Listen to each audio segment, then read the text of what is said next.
ఇవాళ ఏ ఇంట్లో అయినా కూడా చర్చ ఏ అంశాల మీద జరుగుతూ ఉన్నాయి అంటే రెడ్ బుక్ రాజ్యాంగం, కస్టోడియల్ డెత్స్, చంపేసిన తర్వాత శవాన్ని మాయం చేయడం. ఇక్కడి నుంచి మొదలెడితే చంద్రబాబు చేసిన సూపర్ 6, సూపర్ 7ల మోసాలు, ఆయన చెప్తా ఉన్న అబద్ధాలు, ఆయన చేస్తూ ఉన్న టాపిక్ డైవర్షన్స్,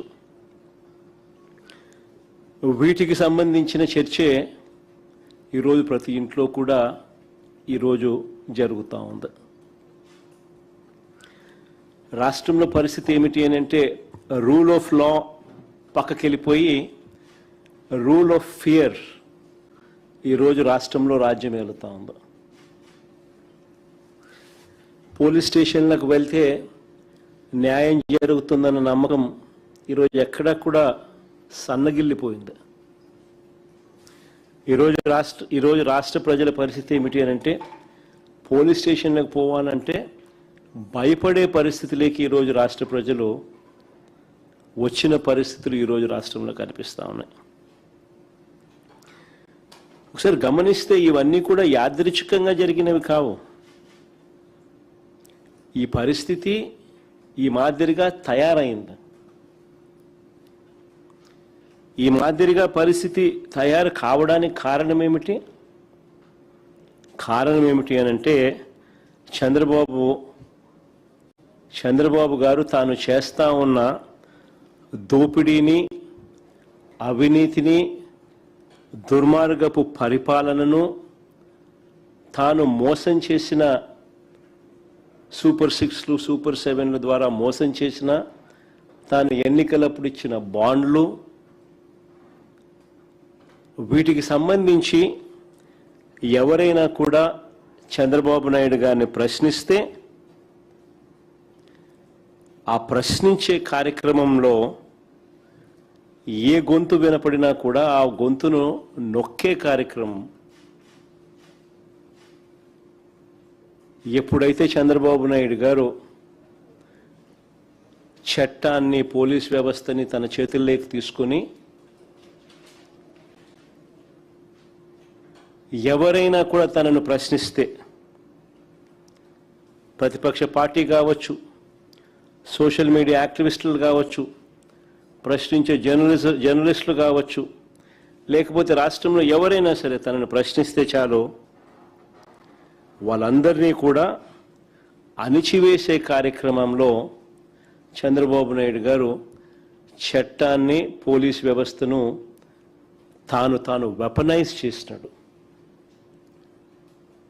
వెపనైజ్ చేసిన కారణంగా ఈరోజు ఈ దిగజారిపోయిన వ్యవస్థల పర్యావసాలే ఈరోజు మనకు కనిపిస్తూ ఉన్నాయి. చేతిలో నుంచి జారిపోయింది. న్యాయం, ధర్మం అనేది గాడి తప్పింది. న్యాయం, ధర్మం అనేది గాడి తప్పితే, వ్యవస్థలు దిగజారిపోతే, వ్యవస్థల్లో భయం అనేది పోతే మనం మనుషులమే అన్న సంగతి మర్చిపోయే కార్యక్రమం ఈరోజు జరుగుతూ ఉంది. ఏమైనా మనం చేసినా కూడా పర్వాలేదు, ఎవరు మమ్మల్ని ఏమీ చేయలేరు అని ఎప్పుడైతే వీళ్ళంతటా వీళ్ళే ఆ ధైర్యం తెచ్చుకున్నప్పుడు వ్యవస్థలన్నీ కూడా దిగజారిపోయిన పరిస్థితులు వస్తాయి. ఈరోజు ఇదే ఈ పర్యావసాలు కనిపిస్తూ ఉన్నాయి.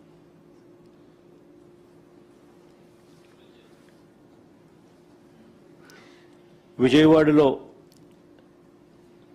మొన్న జరిగిన సాయి కృష్ణ కేసు తీసుకున్న, పోలీసుల వేధింపులకు గురై క్రాంతి కుమార్ అనే అబ్బాయి ఏకంగా వీడియో చేసి మరణ వాంగ్మూలం ఇచ్చి ఆత్మహత్య చేసుకున్న ఘటన అయినా సరే, కర్నూలు జిల్లాలో లాకప్ డెత్కు గురైన దళిత మహిళ గంగమ్మ కేసు తీసుకున్న, తెనాలిలో తిరుపతమ్మ కేసు తీసుకున్న, శ్రీకాకుళంలో సంతకవిటికి చెందిన కళావతి కేసు తీసుకున్న రాష్ట్రంలో నెలకొని ఉన్న భయానక వాతావరణానికి ఇవన్నీ కూడా అద్దం పడతాయి. దిగజారిపోయి ఉన్న చట్టం, పోలీస్ వ్యవస్థకి ఇవన్నీ కూడా అద్దం పడతాయి. కస్టడీలోకి తీసుకొని ఒక మనిషిని దారుణంగా కొట్టి చంపి కుట్రపూరితంగా సీసీ ఫుటేజ్లను సైతం మాయం చేసి చివరికి శవం కూడా కనపడకుండా మాయం చేసి ఆ శవం ఎక్కడుందో, ఏం చేశారో, ఏమైందో కనీసం కుటుంబ సభ్యులకు బూడిద కూడా ఇవ్వని అత్యంత అమానవీయ పాశవిక ఘటన జరిగి, ఈ ఘటన కూడా ఎక్కడ జరిగింది? So called state head quarters. అంటే చంద్రబాబు నాయుడు గారి ఇంటికి ఆమడ దూరంలో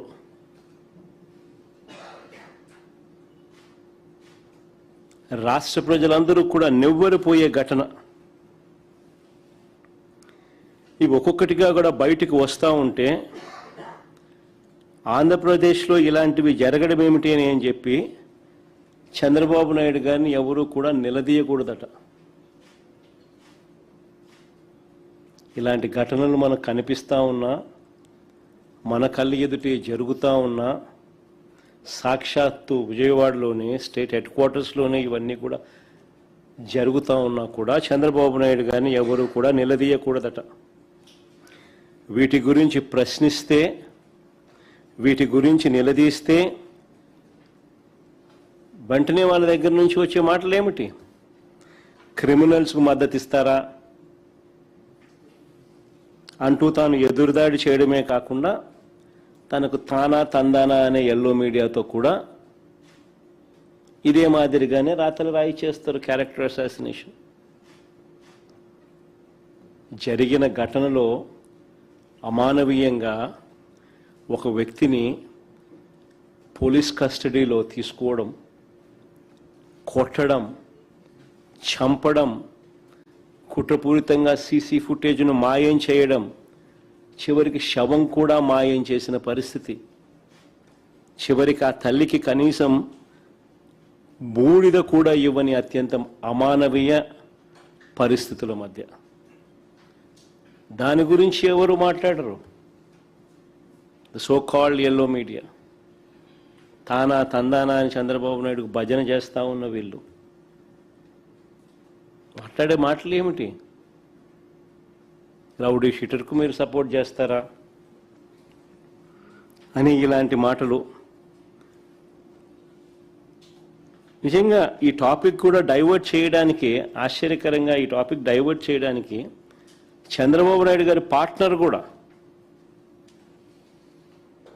ఆయన కూడా ఒక సైడ్ క్యారెక్టర్ మాదిరిగానే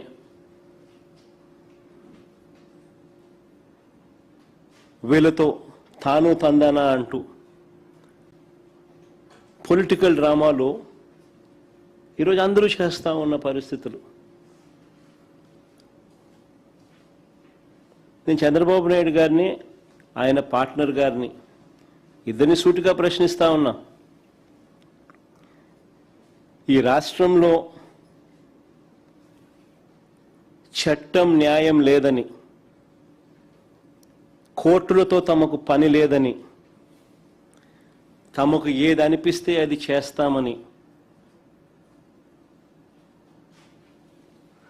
తమ చేతిలో ఉన్న కొంతమంది పోలీసులతో తామే శిక్షలు వేస్తామని, దొంగ కేసులు పెడతామని, చంపుతామని, బూడిద కూడా ఇవ్వమని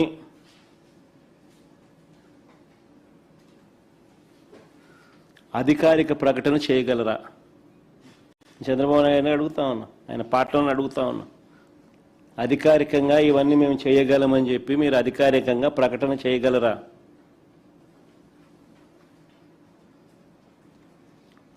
మీరు మాట్లాడుతూ ఉన్న మాటలకు అర్థం ఇదే.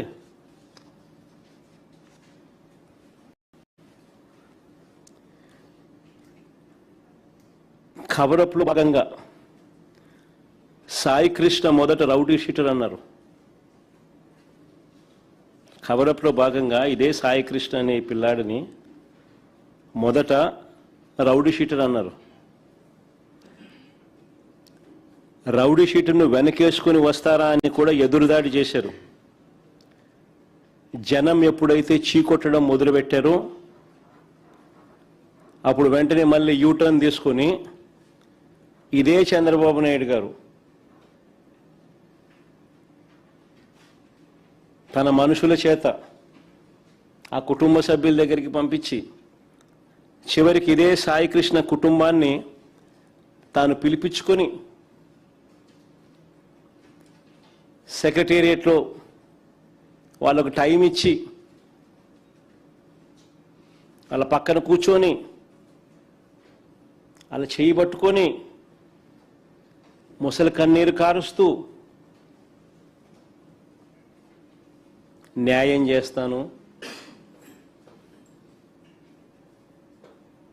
అని ఇదే చంద్రబాబు నాయుడు మళ్ళీ యూటర్న్ తీసుకొని ఇవే మాటలు.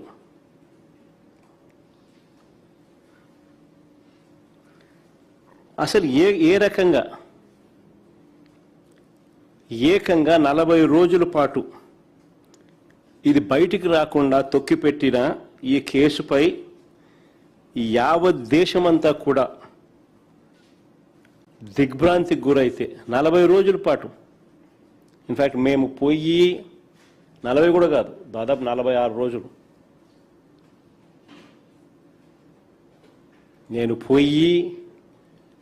పోయిన తర్వాతనే పోయిన 4 రోజులకు అరెస్టులు, 46 రోజులు దీన్ని కేసును తొక్కిపెట్టి ఈ కేసుపై యావత్ రాష్ట్రమే కాదు దేశమంతా కూడా దిగ్భ్రాంతికి గురైతే అసలు ఏం జరిగిందో, చట్ట ప్రకారం ఎంతమంది మీద, ఎంతమంది పెద్దల మీద ఎలాంటి చర్యలు తీసుకున్నారో చెప్పాల్సిన బాధ్యత ముఖ్యమంత్రి మీద లేదా అని అడుగుతా ఉన్నా.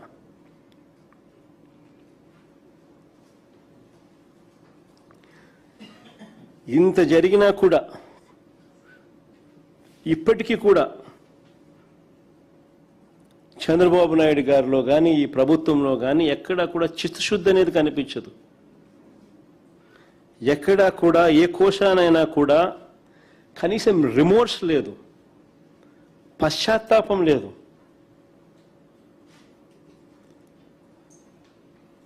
సాయి కృష్ణ రిమాండ్ రిపోర్ట్ ఒకసారి చూస్తే, ఈ సాయి కృష్ణ రిమాండ్ రిపోర్ట్ ఒకసారి చూస్తే వీళ్ళు చేస్తా ఉన్న దర్యాప్తు తీరును ఒకసారి గమనిస్తే కేసును వీక్ చేసేందుకు పై వాళ్ళను ఎలా కాపాడుతున్నారో చాలా స్పష్టంగా కూడా కనిపిస్తాయి ఆధారాలతో సహా.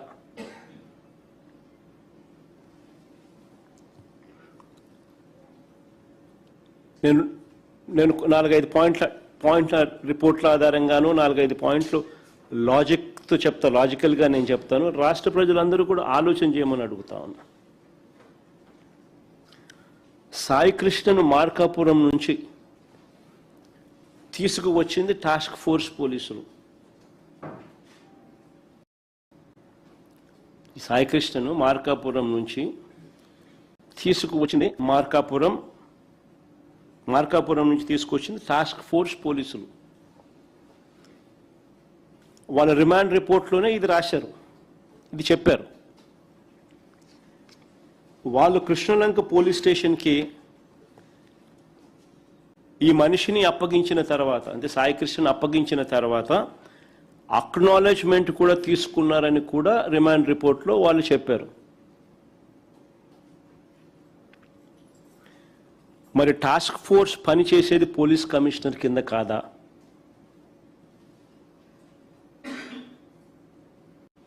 మరి టాస్క్ ఫోర్స్ పనిచేసేది పోలీస్ కమిషనర్ కింద కాదా? మరి ఇది జరిగింది ఎప్పుడు? మే 6వ తారీఖున. మరి ఇది జరిగింది మే 6వ తారీఖున. ఇది జరిగితే సాయికృష్ణ తల్లి మే 28న, సాయికృష్ణ తల్లి మే 28న రాత్రి 7:26 ఇదే విజయవాడ సిపికి అర్జీ ఇస్తూ, ఇదిగోండి కాపీ కూడా, అర్జీ కాపీ, టైమింగ్ కూడా రాసి ఉంది చూడండి దాంట్లో. సాయికృష్ణ తల్లి ఇదే సిపికి మే 28న రాత్రి 7:26 విజయవాడ సిపికి అర్జీ ఇస్తూ తన కొడుకును పోలీసులు తీసుకొచ్చారని, ఇప్పటి వరకు ఏ కోర్టులోనూ ప్రవేశపెట్టలేదని, లాకప్ డెత్ చేశారన్న అనుమానాలు ఉన్నాయని, అత్యవసరంగా ఈ కేసులో జోక్యం చేసుకోమని అడిగితే ఇదే సిపి పట్టించుకోలేదు. ఇదే సిపి పట్టించుకోలేదు. ఇదే సిపి ఆధ్వర్యంలో పనిచేస్తా ఉన్న టాస్క్ ఫోర్సు ఈ పిల్లాడిని తీసుకొస్తారు. మే 6వ తారీఖున కృష్ణలంక పోలీస్ స్టేషన్లో పోలీస్ స్టేషన్కి అప్పచెప్తారు. అప్పచెప్పిన తర్వాత అక్నాలెడ్జ్మెంట్ కూడా తీసుకుంటారు. టాస్క్ ఫోర్స్ అన్నది సిపి అధీనంలో పనిచేస్తుంది. అదే సిపికే సాయికృష్ణ తల్లి మళ్ళీ మే 28వ తారీఖున, మే 6వ తారీఖున జరిగితే మే 28వ తారీఖున సాయికృష్ణ తల్లి అదే సిపికే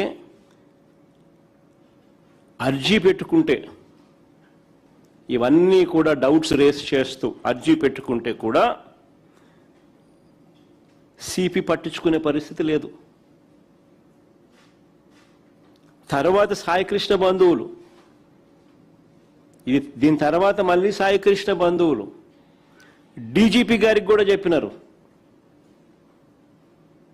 డీజీపీ గారిని కూడా అప్రోచ్ అయ్యి డీజీపీకి కూడా చెప్పారు.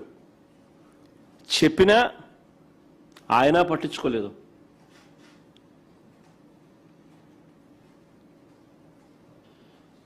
మరి రాష్ట్రంలో వ్యవస్థలు కుప్పకూలిపోయాయి అని చెప్పడానికి ఇవన్నీ నిదర్శనాలు కావా? సిఐని సిపి కాపాడుతాడు, సర్కిల్ ఇన్స్పెక్టర్తో పనిచేయిస్తాడు తనే కాబట్టి సిఐని సిపి కాపాడుతాడు, సిపిని డీజీపీ కాపాడుతాడు, డీజీపీని చంద్రబాబు కాపాడుతాడు.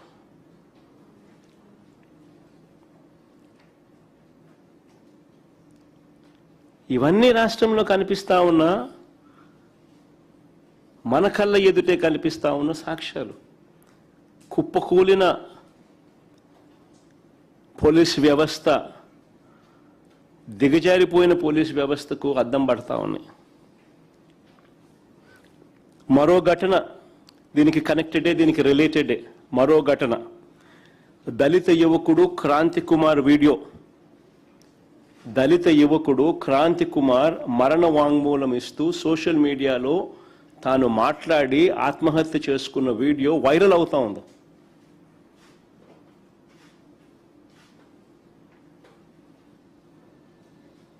అయినా తన చావుకు కారణం, ఆ వీడియోలో తాను మాట్లాడుతూ, క్రాంతి కుమార్ మాట్లాడుతూ, ఆ పిల్లాడు మాట్లాడుతూ తన చావుకు కారణం ఇదే పోలీస్ స్టేషన్, ఇదే సిఐ పేరు చెప్పి మరణ వాంగ్మూలం ఇస్తూ తను ఆత్మహత్య చేసుకుని ఆ వీడియో వైరల్ అవుతా ఉన్నా కూడా ఇదే సిపి పరిధిలోకే వస్తుంది. ఇదే సిపి పరిధి. ఏం చేస్తున్నాడు? ఏం చేయరు.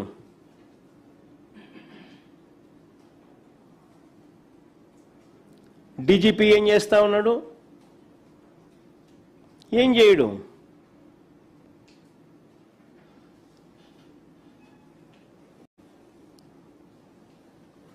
మరి క్రాంతి కుమార్ మరణ వాంగ్మూలానికి విలువ లేదా? మన ఆ పిల్లాడి మరణ వాంగ్మూలానికి విలువ లేదా? మరి ఓ తల్లి పెట్టుకున్న అర్జీకి విలువ లేదా?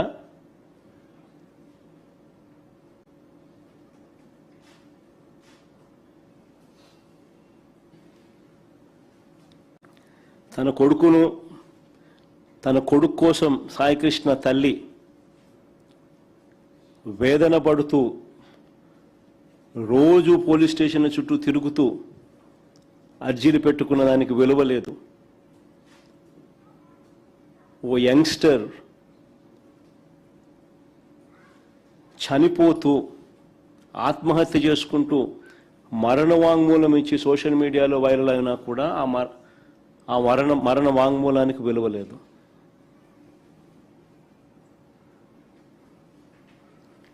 నేరాన్ని కప్పిపెట్టి నిందితుల్ని ప్రోత్సహించిన ఇదే సిపిని నేరాన్ని కప్పిపెట్టి 46 రోజులు పట్టింది.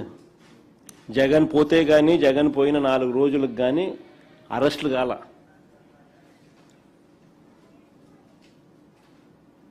ఆ అరెస్టులలో కూడా చిన్నోళ్ళను పెద్దోళ్ళని విడిచిపెట్టి, అంటే నేరాన్ని కప్పిపెట్టి నిందితుల్ని ప్రోత్సహించిన సిపిని, డీజీపీని, చంద్రబాబు నాయుడు గారిని ఎందుకు బాధ్యుల్ని చేయడం లేదని అడుగుతా ఉన్నా. ఇవన్నీ కనిపిస్తా ఉన్నాయి. సిఐని కాపాడుతా ఉన్నాడు సిపి, సిపిని కాపాడుతా ఉన్నాడు డీజీపీ, డీజీపీని కాపాడుతా ఉన్నాడు చంద్రబాబు గారు. మరి వీళ్ళందరినీ ఎందుకు బాధ్యుల్ని చేయడం లేదని అడుగుతా ఉన్నా. ఇందులో చంద్రబాబుకున్న ఇంట్రెస్ట్ ఏమిటి అని అడుగుతా ఉన్నా. ఇంతగా బరి తెగించి పై అధికారులందరినీ ఇంతగా కాపాడుతా ఉన్న ఈ చంద్రబాబు నాయుడు గారు ఇంట్రెస్ట్ ఏమిటి అని అడుగుతా ఉన్నా. ఏ పొలిటికల్ ప్రయోజనాలను ఆశించి ఈ కేసును కవరప్ చేస్తా ఉన్నారని అడుగుతా ఉన్నా.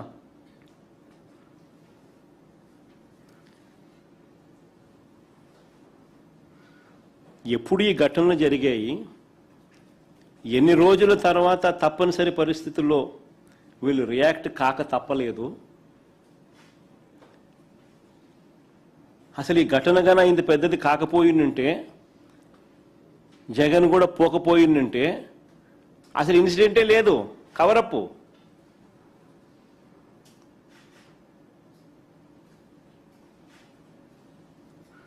సాయికృష్ణ ఇన్సిడెంటు లేదు, ఆ తల్లి ఆవేదన ఇన్సిడెంటు ఉండదు.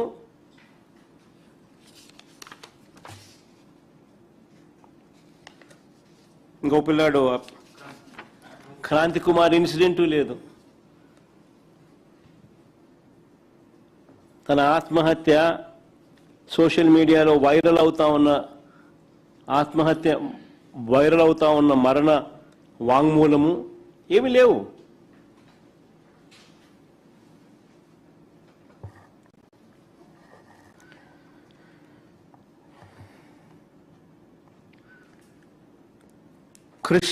కృష్ణలంక పోలీస్ స్టేషన్లో ఇది ఇంకా ఆశ్చర్యం.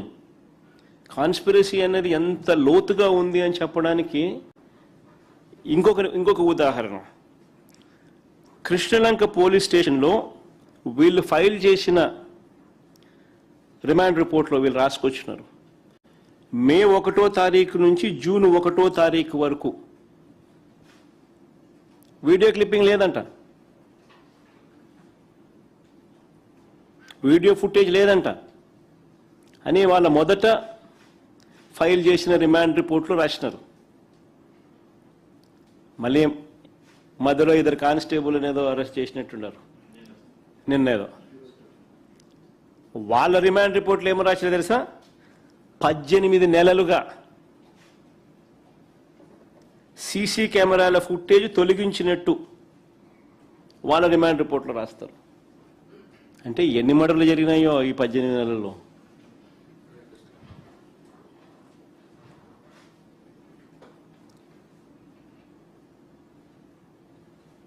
18 నెలలుగా లేదంట. ఇది ఎలా సాధ్యమని అడుగుతా ఉన్నాను. ఇక విజయవాడ ఈ so called state head quarters. So called state head క్వార్టర్స్లో డీజీపీ ఆఫీస్ ఇక్కడే, సిపి ఆఫీస్ ఇక్కడే, చంద్రబాబు నాయుడు ఉండేది ఇక్కడే, హోమ్ మినిస్టర్ ఆఫీస్ ఇక్కడే. వీళ్ళందరి కళ్ళ ముందే ఏ రకంగా నీకు పోలీస్ స్టేషన్లో సీసీ ఫుటేజ్ లేకుండా ఎట్టబోతుంది?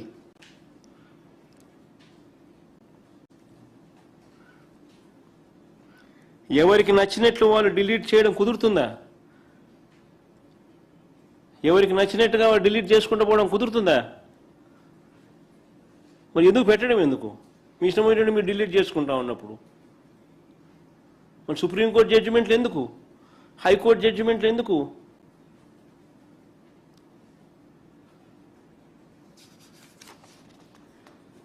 పోనీ ఇక్కడ డిలీట్ చేస్తే, పోనీ పోలీస్ స్టేషన్లో ఇక్కడ డిలీట్ చేస్తే కమాండ్ కంట్రోల్ సెంటర్లో ఫుటేజ్ ఏమైంది? ఒక చోట డిలీట్ చేస్తే రెండో చోట ఎక్కడ ఉండదా? పోలీస్ స్టేషన్ డిలీట్ చేస్తే కమాండ్ కంట్రోల్ సెంటర్లో ఉన్న ఫుటేజ్ ఏమైంది? వీడియో ఫుటేజ్ ఏమైంది? సిపి ఆఫీస్లో దీనికి సంబంధించిన ఫుటేజ్ ఏమైంది? డీజీపీ ఆఫీస్లో దీనికి సంబంధించిన ఫుటేజ్ ఏమైంది?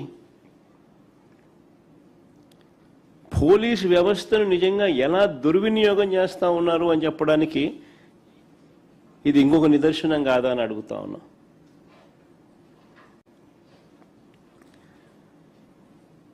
ఇక్కడ నుంచి ఇంకొక అడుగు ముందుకేద్దాం. స్టేషన్లో ఫుటేజ్ లేదంటున్నారు. కొన్ని విజయవాడ నగరంలోని బస్ స్టాండు, విజయవాడ నగరంలోని రైల్వే స్టేషన్లు, విజయవాడ నగరంలోని రోడ్ జంక్షన్స్, విజయవాడ నగరంలోని పబ్లిక్ ప్లేసులు, వీటిలో ఉన్న వీడియో ఫుటేజ్ ఏమైంది? వీటిలో ఉన్న కెమెరాల ద్వారా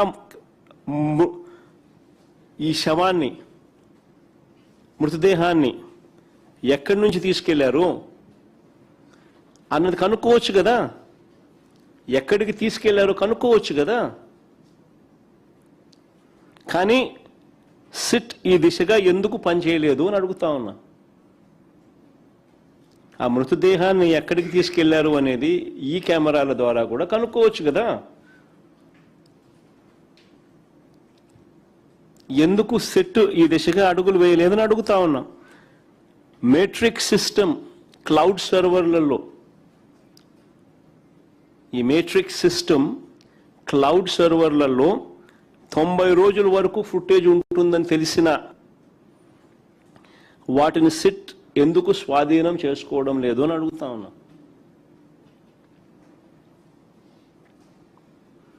ఇంకా ఒక అడుగు ముందుకు ఏమంటారా?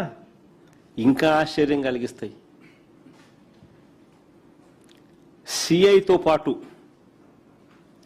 సంబంధిత పోలీస్ బాసులు ఫోన్లు, మెసేజ్లు, కాల్ రికార్డులు, ఎలక్ట్రానిక్ కమ్యూనికేషన్స్ ఇవి పరిశీలించే కార్యక్రమం ఎవరైనా చేయాలనా లేదా? ఎందుకు చేయలేదని అడుగుతా ఉన్నా. ఆశ్చర్యం ఏమిటో తెలుసా? ఆ కానిస్టేబుల్ రిమాండ్ రిపోర్ట్లో వాళ్ళు ఫోన్లు నాగ్పూర్లో అమ్మినారంట. ఆర్థిక ఇబ్బందుల వల్ల వాళ్ళ ఫోన్లు నాగ్పూర్లో వాళ్ళు అమ్మినారంట. అసలు ఏమిది? మనిషిని చంపేసినారు, శవాన్ని కనపడకుండా చేసేసినారు, వీడియో ఫుటేజ్ లేదు, మాయం చేసినారు.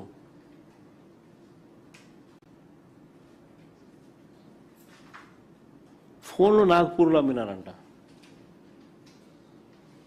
నిజంగా ఈ ఘటన ఎలాంటి ఘటన అంటే నిజంగా ఎంటికలు లేస్తూనే పడతాయి. అంటే ఒక సామాన్యుని పరిస్థితి ఏమిటి అసలు ఈ విజయవాడలో హెడ్ క్వార్టర్స్లో? ఇది మాదిరిగా సామాన్యుని పరిస్థితి హెడ్ క్వార్టర్స్లోనే ఈ మాదిరిగా ఉంటే ఇంకా రాష్ట్రంలో ఇంకా మారుమూల ప్రాంతాల్లో పరిస్థితి ఎలా ఉంది? హ్యూమన్ రైట్స్ అనేటికి ఎక్కడన్నా వాల్యూ ఉందా?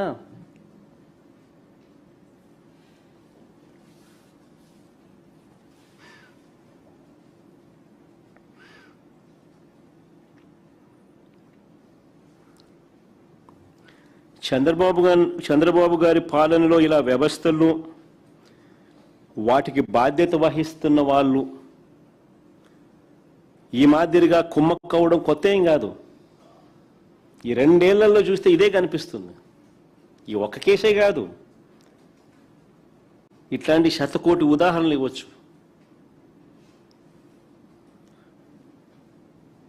సీసీ ఫుటేజ్ మాయం సహా ఆధారాలు నాశనం చేయడం, తమ తప్పులను కప్పిపుచ్చుకోవడం, తప్పుడు సాక్ష్యాలను క్రియేట్ చేయడం, న్యాయస్థానాలను పక్కదోవ పట్టించడం, చివరికి కొన్ని కేసుల్లో అయితే వీళ్ళే డబ్బు కూడా తీసుకుని పెడుతున్నారు.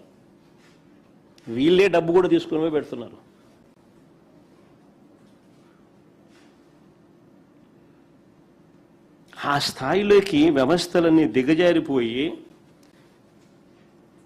2 ఏళ్లుగా రెడ్ బుక్ పాలనలో మనమంతా కూడా రాష్ట్రంలో జరుగుతూ ఉన్న హ్యూమన్ రైట్స్ వయలేషన్స్ చూస్తూ ఉన్నాం. రాష్ట్రంలో ఇదే జరుగుతూ ఉంది. ఒకరిని పిన్ పాయింట్గా ఐడెంటిఫై చేస్తున్నారు, వాళ్ళని ఇరికిచ్చే కార్యక్రమంలో ఎక్కడా కూడా మారల్స్ లేవు, ఎథిక్స్ లేవు, స్క్రూపుల్స్ లేవు. వాళ్ళ జీవితాలు నాశనం చేస్తున్నామన్న ఎక్కడా కూడా పశ్చాత్తాపం కూడా లేదు.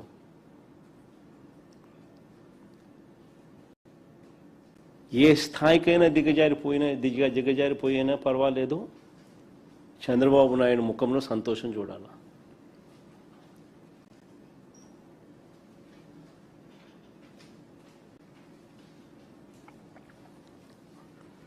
నిజంగా ఇవన్నీ చూసినప్పుడే జంగల్ రాజ్ అంటారు. జంగల్ రాజ్ అనేది ఎక్కడో బీహార్లో ఏదో మాట్లాడుతుంటారు. బీహార్ కాదు, ఆంధ్రాలో ఉంది స్వామి జంగల్ రాజు. దీన్నే జంగల్ రాజ్ అంటారు.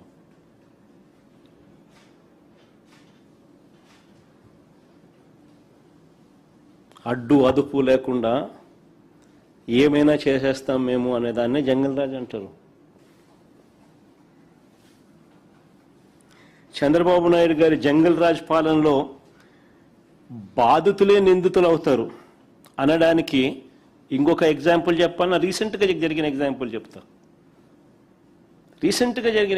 చెప్తా. బాధితులే చంద్రబాబు నాయుడు గారి పాలనలో నిందితులు అవుతారు అని చెప్పడానికి ఇంకొక చిన్న ఎగ్జాంపుల్. మొన్న మీరంతా కూడా చూసే ఉంటారు, ఉండవల్లిలో రైతుల కోరిక మేరకు మా పార్టీకి సంబంధించిన నాయకులు, మా పార్టీకి సంబంధించిన టీము రైతుల కోరిక మేరకు ఆ ఘటనకు వెళ్తే ఏం జరిగింది? అమరావతిలో చంద్రబాబు చేస్తా ఉన్న అవినీతిని, దోపిడీని, దౌర్జన్యాలను, రైతులు పడతా ఉన్న బాధలను బయట ప్రపంచానికి తెలియనీయకుండా చేయడానికి ఒక ప్లాన్ ప్రకారము చంద్రబాబు నాయుడు గారే అక్కడికి వెళ్ళిన మా పార్టీ వాళ్ళ మీద రైతులకు సంఘీభావం తెలుపడానికి మా పార్టీ వాళ్ళు అక్కడికి రైతుల కోరిక మేరకు పోతే, అక్కడ జరుగుతూ ఉన్న అన్యాయాన్ని చూడడానికి పోతే వీళ్ళే దాడి చేసి బాధితుడైన మా పార్టీ వాళ్ళను నిందితులుగా చూపిస్తా ఉన్నారు. అంటే వీళ్ళే దాడి చేసినారంట. అంటే లిటరల్గా కళ్ళ ఎదుటే కనిపిస్తూ ఉంది. ఇది న్యాయం, ధర్మం అనే దానికి పూర్తిగా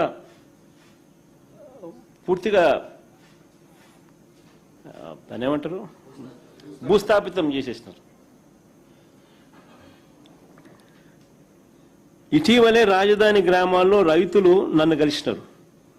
మీ అందరికీ కూడా ఈ సీక్వెన్స్ ఆఫ్ ఈవెంట్స్ తెలిసే ఉంటుంది. బట్ జస్ట్ టు రికలెక్ట్, ఇటీవలనే రాజధాని ప్రాంతానికి సంబంధించిన రైతులందరూ ఇక్కడే ఇదే మాదిరిగానే కూర్చున్నారు. మీ ప్లేసుల్లో వాళ్ళు వచ్చినారు. వాళ్ళందరూ ఇక్కడే కూర్చొని వాళ్ళు ఒక్కొక్కరు పడతా ఉన్న బాధలు, ఈ రాష్ట్ర ప్రభుత్వం చేస్తూ ఉన్న అన్యాయాలను ఎక్స్ప్లెయిన్ చేసినారు.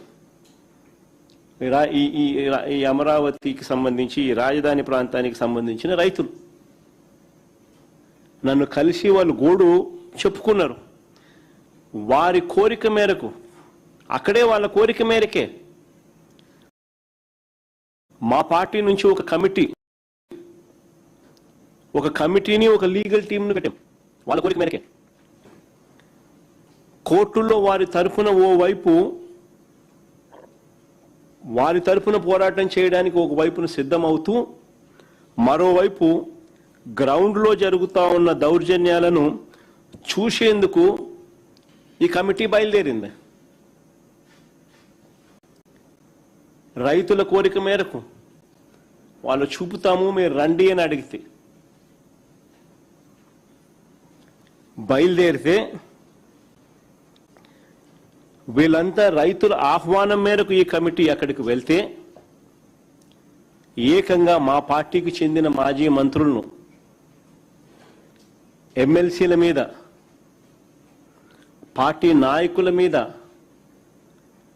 దారుణంగా దాడులు చేసి హత్యాయత్నం చేశారు.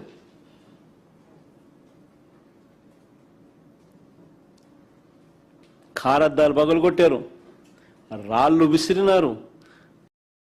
ఆ రాళ్ల గాయాలతో కానిస్టేబుల్ కూడా గాయాలై, కానిస్టేబుల్ కూడా ఒక మనిషి హాస్పిటలైజ్ అయినాడు. మళ్ళీ తిరిగి మా వాళ్ళ మీదే మేమే దాడులు చేసినట్టుగా ఎదురు కేసులు మా వాళ్ళ మీదనే.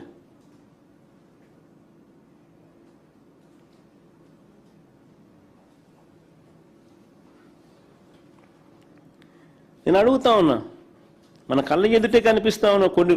కొద్ది రోజుల కింద జరిగిన ఘటన మీకు ఉదాహరిస్తా ఉన్నా. ఈ 2 సంవత్సరాలలో ఇంక చెప్పుకుంటూ పోతే ఇట్లాంటి ఇన్ని కనిపిస్తాయి, ఇలాంటి ఘటనలు.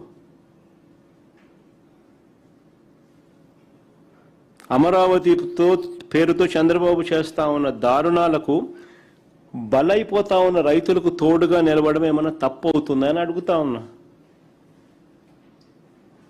అదేమన్నా తప్ప అని అడుగుతా ఉన్నా. భూములు ఇవ్వని వారిని, చంద్రబాబు నాయుడు గారికి భూములు ఇవ్వని వారిని భూసేకరణ నోటీసుల పేరుతో వేధించడం, వారి పొలాలకు వెళ్లే మార్గాలను ధ్వంసం చేయడం, ఈ రైతుల పొలాల్లో అక్రమంగా మట్టి తవ్వి దోపిడీ చేసేయడం,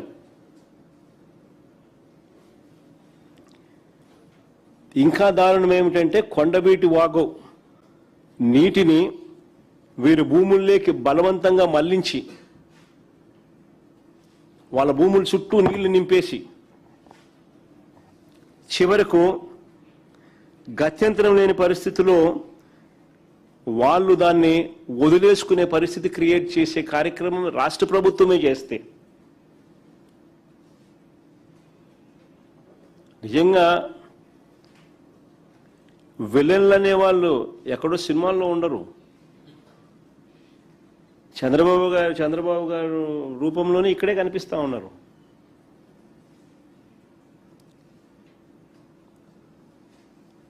ఇవన్నీ నిజంగా సినిమాలలోనే చూస్తాం మనం, విలన్లు చేసే పనులు. ఇక్కడ ఇవన్నీ మన కళ్ళ ముందే కనిపిస్తూ ఉన్నాయి.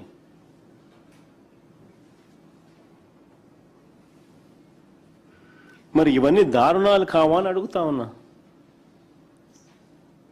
దాడులకు గురైన మా మాజీ మంత్రులు, ఎమ్మెల్సీలు, మా పార్టీ నాయకులు వీళ్ళందరినీ ఏమంటున్నారు? రౌడీ షీటర్లు అంట వీళ్ళంతా. మా పార్టీ మంత్రులు, మా పార్టీ ఎమ్మెల్సీలు, మా పార్టీ నాయకులు ఎవరైతే రైతులకు సంఘీభావం తెలుపుతూ అక్కడికి వెళ్ళినారో వాళ్ళంతా రౌడీ షీటర్లు అంట. దాడి చేసింది నువ్వు, కొట్టింది నువ్వు, కొట్టించింది నువ్వు, రాళ్ళేసింది నువ్వు, కారద్దాలు పగలగొట్టింది నువ్వు, రౌడీలను పెట్టుకుంది నువ్వు, మా వాళ్ళ రౌడీ షీటర్లు అంటారు. నిజంగా ఎన్టీఆర్ గారు గన బతికుంటే చంద్రబాబు నాయుడు గారిని ప్రశ్నించేంత సమయం ఆయనకు ఉండింటే ఆయన కూడా రౌడీ షీటర్ అని ఇందరు. ఎన్టీఆర్ గారైనా అంతే, లక్ష్మీ పార్వతి గారైనా అంతే. ఎవరైనా ఆయన ప్రశ్నిస్తే రౌడీ షీటరే.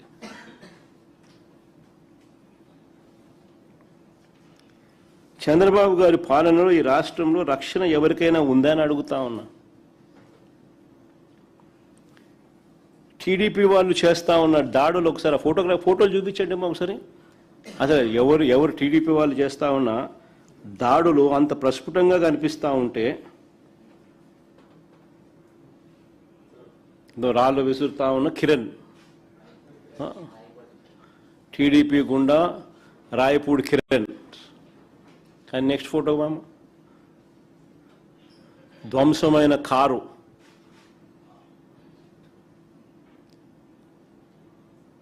టీడీపీ నేత పెంచలయ్య రాయి పట్టుకొని.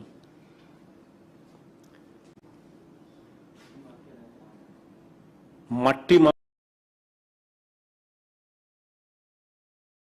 మాఫియా నేత నాగరాజు, టీడీపీ గూండాలను దాడికి పురికొలుపుతున్న లోకేష్ అనుచరుడు ముమ్మిడి సత్యనారాయణ.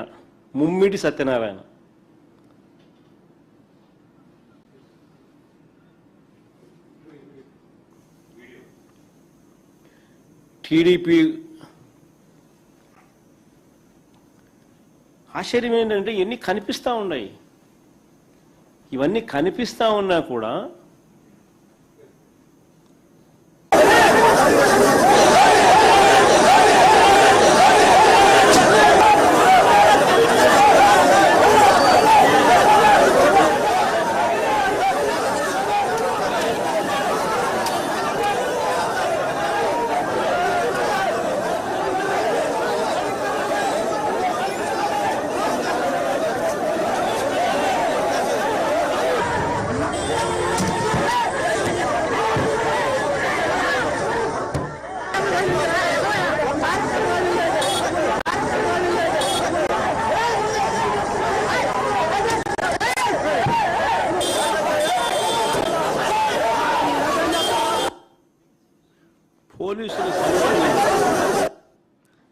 పోలీసుల సమక్షంలోనే రాళ్ళు పట్టుకొని దాడులు చేస్తూ ఉన్నారు, కారు బగలు కొడతా ఉన్నారు. పోలీసుల సమక్షంలోనే జరుగుతూ ఉన్నాయి. చివరికి ఒక పోలీస్ కానిస్టేబుల్ కూడా ఈ దాడిలో పాపం దెబ్బలు తగిలినాయి, హాస్పిటలైజ్ అయినాడు. అట్లాంటిది తిరిగి మా వాళ్ళ మీదనే తప్పుడు కేసులు ఎందుకు పెడతా ఉన్నారు? అంటే ఏమైనా పాకిస్తానా, అదేమన్నా బార్డర్, అదేమన్నా ఎందుకు మా వాళ్ళ మీద కేసులు పెడతా ఉన్నారు? తప్పు చేసేది మీరు, కేసులు మా వాళ్ళ మీద పెడతా ఉన్నారు.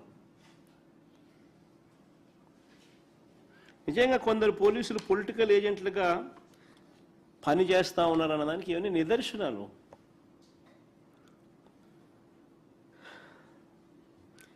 ఇప్పటి వరకు కేసు పెట్టలేదు, ఏ తెలుగుదేశం వాళ్ళని అరెస్టు చేయలేదు.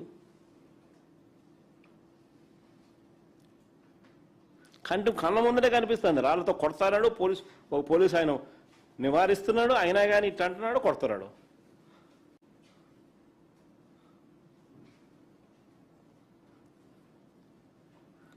నిజంగా రైతులు కూడా ఏం తప్పు చేస్తారని అడుగుతా ఉన్నా. వాళ్ళు అడిగేది ఒకటే అడుగుతున్నారు. అమరావతి పేరుతో ఇప్పటికే వేలాది ఎకరాలు తీసుకున్నారు, ఇంకా మీకు భూములు ఎందుకయ్యా అని అడుగుతా ఉన్నారు. కేవలం చంద్రబాబు నాయుడు గారు తన బినామీలకు, వాళ్ళ నాయకులకు, వాళ్ళ మనుషులకు ఆ భూములు పంచడానికి తమను నాశనం చేస్తారా అని చెప్పి రైతులు అడుగుతా ఉన్నారు. అంటే నీ స్వార్థం కోసం మా భూములు తీసుకొని మమ్మల్ని మా గ్రామాల నుంచి ఎందుకు వెళ్ళగొడతా ఉన్నారు అని చెప్పి ప్రతి పనిలోనూ కూడా అమరావతిలో కనిపించేది అవినీతి దోపిడీ. అది చూపించండి ఒకసారి. కేంద్ర ప్రభుత్వం కడతా ఉన్న ఆఫీసులు, ఉద్యోగుల క్వార్టర్లకు చదరపు అడుక్కు 4,645 రూపాయలు అవుతా ఉంటే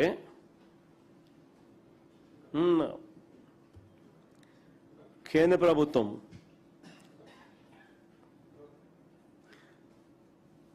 నిజంగా ఒకసారి ministry of urban affairs cabinet అప్రూవల్లో సెంట్రల్ గవర్నమెంట్ క్యాబినెట్ అప్రూవల్ ఇచ్చింది. Cost per SFT ministry of urban affairs release చేసిన ప్రెస్ రిలీజ్ ఇది.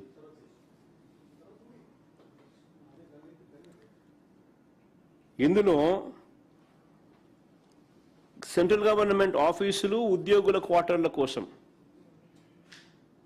క్యాబినెట్ అప్రూవల్ చేసినది 4,645 4,645 రూపాయలు per SFT cost of construction.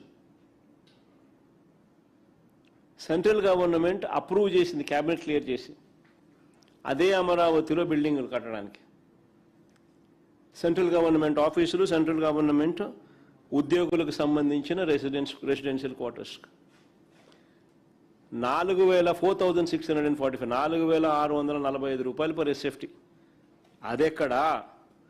మరోవైపు చంద్రబాబు కడతా ఉన్న కొత్త సెక్రటేరియట్ నిర్మాణం కోసం ఆయన ఖర్చు చేస్తా ఉన్నది అడుక్కు 20,439 రూపాయలు పర్ ఎస్ఎఫ్టీ. చంద్రబాబు నాయుడు కడతా ఉన్న సెక్రటేరియట్ దేశంలో ఎక్కడా లేని విధంగా 52 లక్షల ఎస్ఎఫ్టీ. పక్కన తెలంగాణలో 10 లక్షల ఎస్ఎఫ్టీ లేదు, ఇక్కడ 52 లక్షల ఎస్ఎఫ్టీ. అడుక్కు 20,439 రూపాయలు. ఇది దోపిడీ కాదా అని అడుగుతా ఉన్నా. కేంద్ర ప్రభుత్వ కళ్ళ ముందరే జరుగుతూ ఉంది. హైదరాబాదు, బెంగళూరు, చెన్నై ఇలాంటి ఏ నగరం తీసుకున్నా కూడా 5 star facilities with Italian marble. Cost of construction 4,500 దాటదు.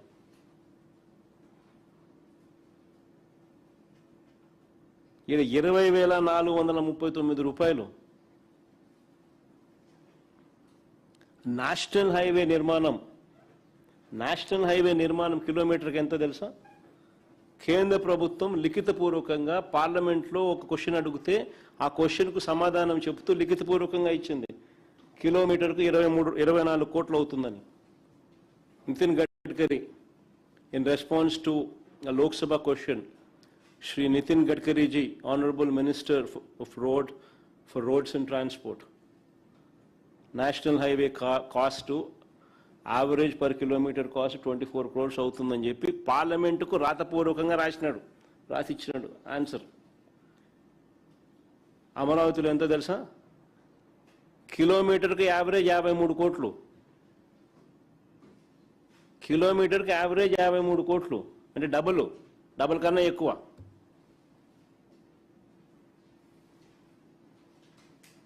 ఇవన్నీ బయటికి రాకూడదని, రైతులు పడతా ఉన్న ఇబ్బందులు బయటికి రాకూడదు, రైతులకు ఆయన చేస్తా ఉన్న అన్యాయం, మోసం బయటికి రాకూడదు, అమరావతిలో ఆయన చేస్తా ఉన్న దోపిడీ బయటికి రాకూడదు. ఇవన్నీ బయటికి రాకూడదనే కదా ఈ దాడులు. ఎవరైనా ప్రశ్నిస్తే ఆ ప్రశ్నించే ఆ గొంతును నలిపేయడానికే కదా ఈ దాడులన్నీ. సరే, నెక్స్ట్ టాపిక్ పోదాం. అమరావతిలో రైతుల పరిస్థితి, ఇంత ఇబ్బందికర పరిస్థితి అమరావతిలో ఉంటే రాష్ట్ర వ్యాప్తంగా రైతుల గురించి ఒకసారి, రైతుల సమస్యల గురించి ఒకసారి, రాష్ట్రంలో ఇప్పుడు ఉన్న పరిస్థితుల గురించి ఒకసారి మాట్లాడుకుందాం. ఏ పంటకు కూడా గిట్టుబాటు ధర లేదు. గిట్టుబాటు ధర లేక రైతులు గగ్గోలు పెడతా ఉన్నారు. రాష్ట్రంలో ఏ జిల్లా తీసుకున్నా రైతుల సమస్యలే కనిపిస్తాయి. రైతులు రోడ్లపైనే కనిపిస్తూ ఉన్నారు. ట్రాక్టర్ల మీద చంద్రబాబు నాయుడు గారు గవర్నమెంట్ను మీద ప్రొటెస్ట్ చేస్తూనే కనిపిస్తూ ఉన్నారు. అయినా ఇవేమి చంద్రబాబు నాయుడు గారికి పట్టవు. 3 బడ్జెట్లు పెట్టినా కూడా ధరల స్థిరీకరణ నిధికి అరకొర నిధులే. అదే మా హయాంలో ప్రతి ఏటా 3,000 కోట్ల రూపాయలతో ధరల స్థిరీకరణ నిధి పెట్టి ఏకంగా ఆర్బీకేలలో పోస్టర్లు పెట్టేవాళ్ళం. ఇది ఈ పంటకు ఇది గిట్టుబాటు ధర అని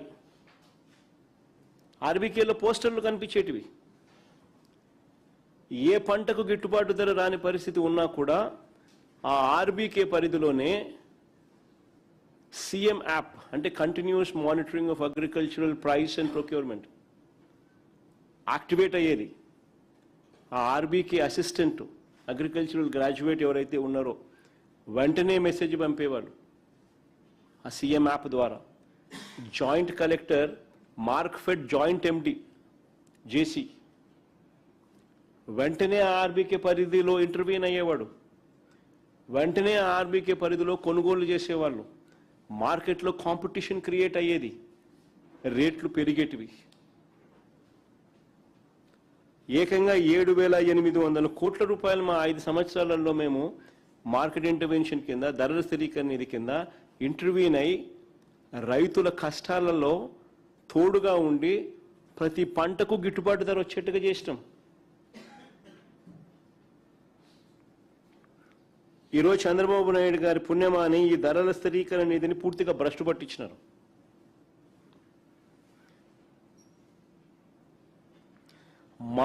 మా ప్రభుత్వ హయాంలో ఏదైనా పంట గన రైతు వేస్తే రైతుకు ఒక గ్యారంటీ ఉండేది. నేను నష్టపోను, ప్రభుత్వం నాకు తోడుగా ఉంటుందన్న గ్యారంటీ ఆ ప్రతి రైతుకు ఉండేది.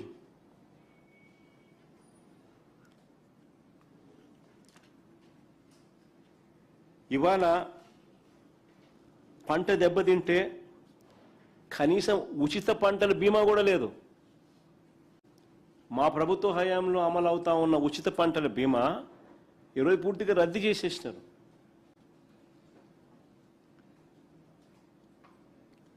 రద్దు చేయడమే కాదు, ఇంకా ఆశ్చర్యం ఏంటంటే 3,500 కోట్లు బకాయిలు.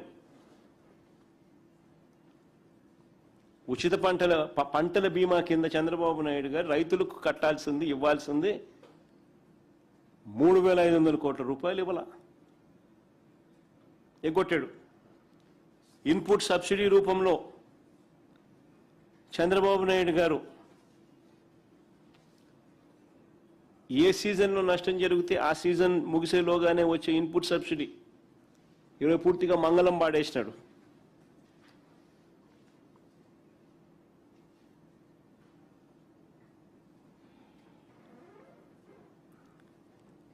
ఇవాళ చంద్రబాబు నాయుడు గారి వల్ల రాష్ట్రంలో రైతులకు చేసిన మోసాలే ఇవాళ గ్యారంటీలుగా కనిపిస్తూ ఉన్నాయి.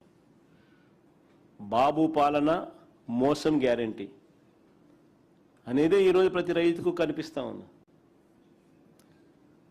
చంద్రబాబు నాయుడు గారు అధికారంలోకి వచ్చి వరుసగా 2వ ఏడాది కూడా పొగాకు ధరలు, పొగాకు రైతులు ఈరోజు రోడ్లు ఎక్కుతా ఉన్నారు. వరుసగా 2వ ఏడాది. లాస్ట్ ఇయర్ నేను కూడా పోయినా. పొగాకు ధరలు పతనమైతే ఆ రైతులకు తోడుగా నిలబడే కార్యక్రమం నేను కూడా చేస్తే 2వ ఏడాది ఈరోజు ఈసారి వరుసగా మళ్ళీ పొగాకు ధరలు పడిపోయిన పరిస్థితి. మా ప్రభుత్వంలో చరిత్రలో ఎప్పుడూ చూడని విధంగా తొలిసారి బిడ్డింగ్ ప్లాట్ఫామ్స్ మీదకి మార్క్ఫెడ్ ప్రవేశం చేస్తుంది.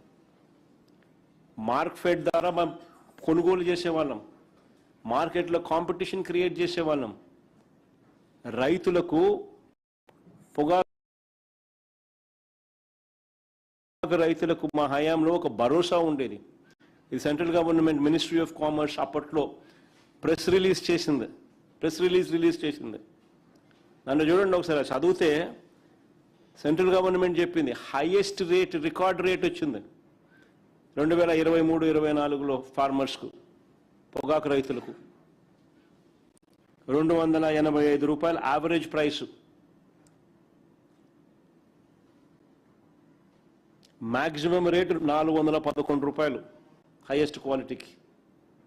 కేంద్ర ప్రభుత్వం union ministry of commerce press release record అని చెప్పిస్తూ వైఎస్ఆర్సీపీ రెజీమ్లో 2023-24కు సంబంధించిన డేటా రిలీజ్ చేస్తూ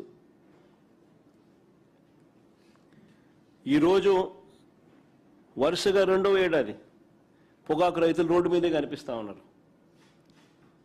ముఖ్యమంత్రి గారేమో పొగాకు కొనుగోలు కంపెనీలతో చంద్రబాబు గారు సమావేశమై కనిష్ట ధర 200 రూపాయలకు తగ్గకూడదని గట్టిగా చెప్పాడని ఎల్లో మీడియాలో ఒకటే ఊదరగొట్టడం చూసాం మనం. ఈయన చెప్పాడో లేడో కానీ రేటు 160కి పడిపోయింది, డబాల్. ఎల్లో మీడియా ఏమో దాని ముందు రోజంతా భజన. చంద్రబాబు నాయుడు హుకుం జారీ, 200 రూపాయలు తగ్గకూడదు కనిష్ట ధర అని ఈయన చెప్పినాడు అని చెప్పి పేపర్లో వచ్చింది. మరుసటి రోజు 160కి పడింది.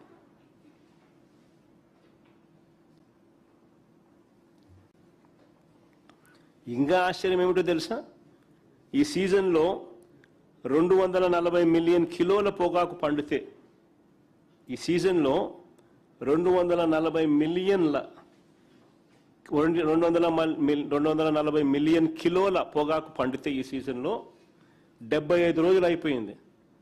ఇంతవరకు కొన్నది ఎంతో తెలుసా, కేవలం 29 మిలియన్ కిలోలు మాత్రమే కొనుగోలు జరిగింది. 240 మిలియన్ కిలోలకు గాను 75 రోజులు అయిపోయింది, కొనింది కేవలం 29 మిలియన్ కిలోలు. రైతులు రోడ్డెక్కకి ఏం చేస్తారు స్వామి? చంద్రబాబు నాయుడు గారు అనే వ్యక్తి ముఖ్యమంత్రిగా ఉన్నాడా? ముఖ్యమంత్రిగా ఆయన బాధ్యత చేస్తా ఉన్నాడా? ఇట్లా రైతులను గాలి కొదిలేసి చంద్రబాబు నాయుడు గారు అనే వ్యక్తి చేస్తా ఉన్న పాలన ఏమిటి అని అంటే, ఇంతకు ముందు చెప్పిన ఎగ్జాంపుల్స్, అవినీతి, దోపిడీ, రెడ్ బుక్,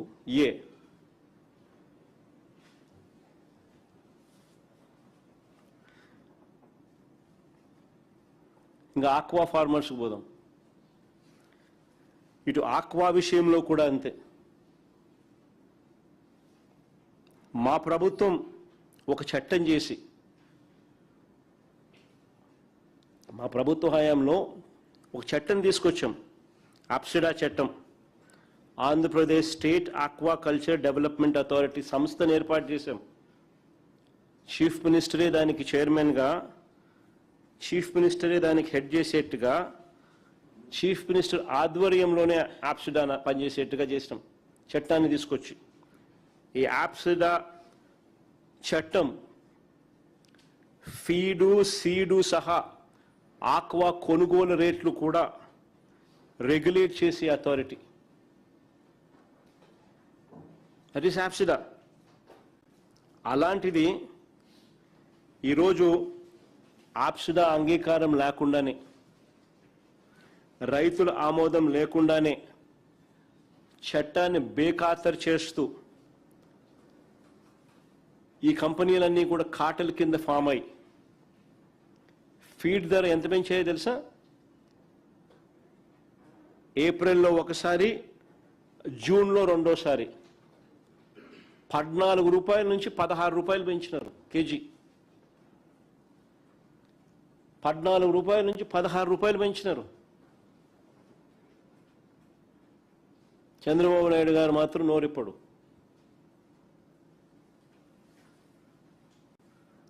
మరోవైపు ఇదే కార్టెల్, ఇదే సిండికేట్ ఫీడ్ ధరలు ఒకవైపున పెరుగుతాయి, రెండో వైపున చూస్తే పంట చేతికి వచ్చేసరికి రేట్లు క్రాష్. 100 కౌంట్ రొయ్యలు 270 నుంచి క్రాష్, పంట చేతికి వచ్చేసరికి 220, 240, 220 అని చెప్తున్నారు. పంట చేతికొచ్చేసరికి పంట ఏమో క్రష్, ఫీడ్ ధరలు చూస్తే ఒకవైపున పెరిగిపోతూ ఉన్నాయి.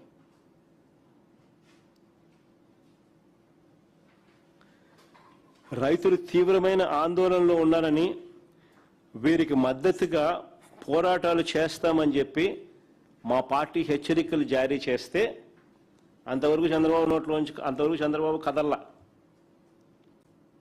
ఆక్వా రైతులు వచ్చి నన్ను కలిసి వాళ్ళ గోడు వెలుబుచ్చుకుంటే వాళ్ళ తరఫున వైఎస్ఆర్సీపీ నిలబడుతుంది అని గట్టిగా భరోసా ఇస్తే అప్పుడు చంద్రబాబు నాయుడు గారిలో కొద్దిగా రియాక్షన్.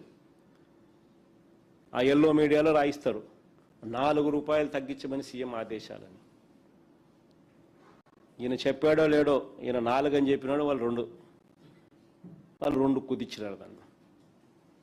అంటే పెంచేదేమో 14-16 రూపాయలు పెంచుతారు, తగ్గించేదేమో ముస్టేసినట్టు 2 రూపాయలు తగ్గిస్తారు. ఈ రాష్ట్రంలో ఆక్వా సాగులో ఉన్న రైతన్నలు పడతా ఉన్న ఇబ్బందులు నిజంగా ఎంత దారుణమైన పరిస్థితులు ఉన్నాయి అనేదానికి చెప్పడానికి ఇదంగా ఉదాహరణ.